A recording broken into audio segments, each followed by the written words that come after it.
नमस्कार, news wing TV में स्वागत है आपका। मैं हूं रफ़ी समी। झारखंड विधानसभा शीतकालीन सत्र शुक्रवार से शुरू हो रहा है। इस बार झारखंड विधानसभा शीतकालीन सत्र में नेता प्रतिपक्ष भी दिखेंगे। हमारे साथ मौजूद है नेता प्रतिपक्ष अमर कुमार बावरी जी। जानेंगे सर, जिस तरह से लगातार हम कह सकते हैं इस विधानसभा में जिस तरह से सत्र चला, काफ़ी आक्रामक रूप से आपने अपनी बातों को रखा।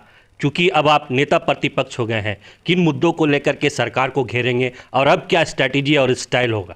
अभी सरकार के सामने जो बड़ा मुद्दा है वो है भ्रष्टाचार का। धीरज साहू जी जो कांग्रेस के राज्यसभा के सांसद हैं और जिनका सहयोग से यह सरकार चल रही है कांग्रेस, उनके यहाँ से भारतीय राजनीतिक इतिहास में या भारत के स्वतंत्रता के बाद किसी भी राजनेता के घर से इतनी बड़े कैश रकम की बरामदगी पहली बार हो रही है।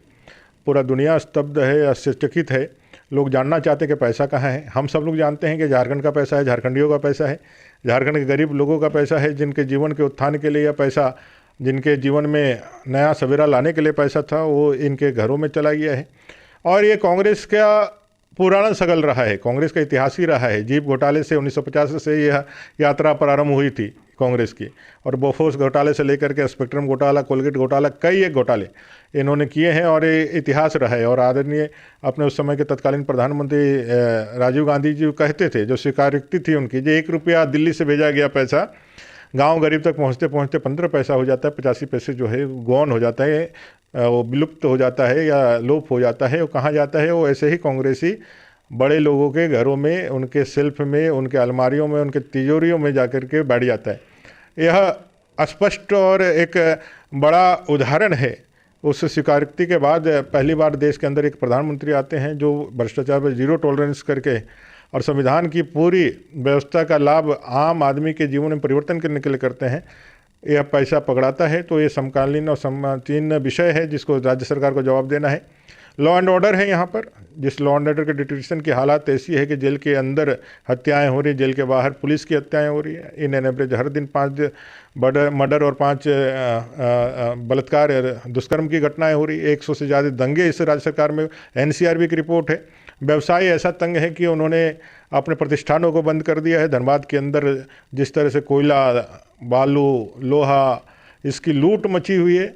ये सारे विषय हैं। युवाओं के जो सपने चकनाचूर हुए हैं, जिसको ठगा गया है।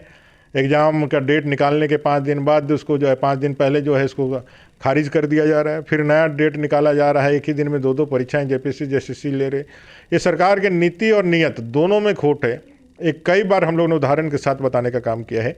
इस बार इस राज्य सरकार का, चूँकि ये अंतिम शीतकालीन सत्र होगा इस विधानसभा का, 5वें विधानसभा का, तो इसके लिए सरकार को जवाबदेह बनाना और सरकार के तमाम इन विषयों पर एक गंभीर और अकाउंटेबल उत्तर लेना, ये हम लोगों के लिए एक बड़ा विषय है जिसको हम लोग सदन के अंदर कहेंगे। रह गई रणनीति की बात, तो रणनीति का खुलासा तो सदन के अंदर ही होगा।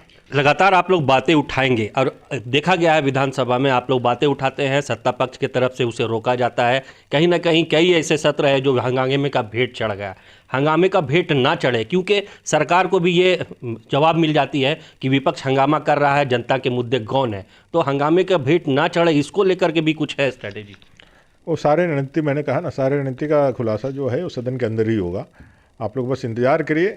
इस बार सदन के अंदर जो भी विषय आएंगे वो विषय निश्चित रूप से जनता के लिए हितकारी हम लोग की तरफ से होंगे, और जनता जिससे और इस सरकार को जिससे सचेत किया जा सके वो सारी चीज़ें निश्चित रूप से होगी। सर, ईडी के सम्मान को इग्नोर जिस तरह से सीएम कर रहे हैं, ये बातें भारतीय जनता पार्टी लगातार कह रही है कि वो सर्वोच्च पद पर है, कानून का उल्लंघन कर रहे हैं, तो इन मुद्दों को भी लेकर के आप लोग के सदन में कुछ बातें करेंगे? 100%, क्योंकि वो भी झारखंड का ही विषय है। एक शीर्ष पर बैठा हुआ व्यक्ति यदि कानून का सम्मान ना करे तो उनके फॉलोअर या फिर उनके नीचे जो बाकी लोग हैं वो कैसे कानून का सम्मान करेंगे? क्योंकि अगर यदि कोई बड़ा यदि किसी चीज़ का अवहेलना करता है या कोई नियम तोड़ता है तो छोटा देख करके उसको ही फॉलो करता है।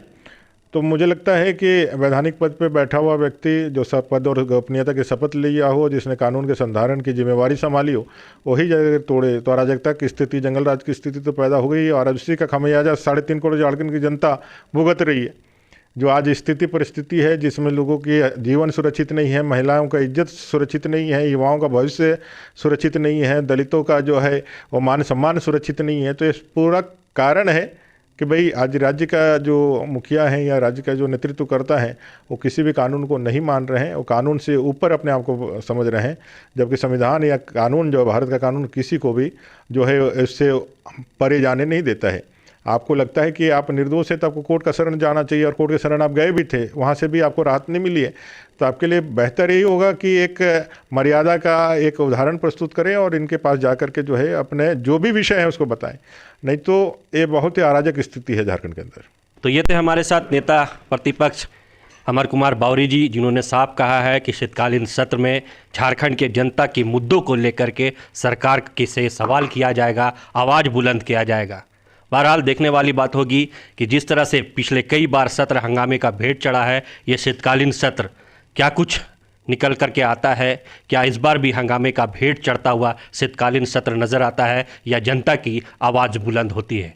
सहयोगी संवाददाता मनीष के साथ रफ़ी समी, रांची।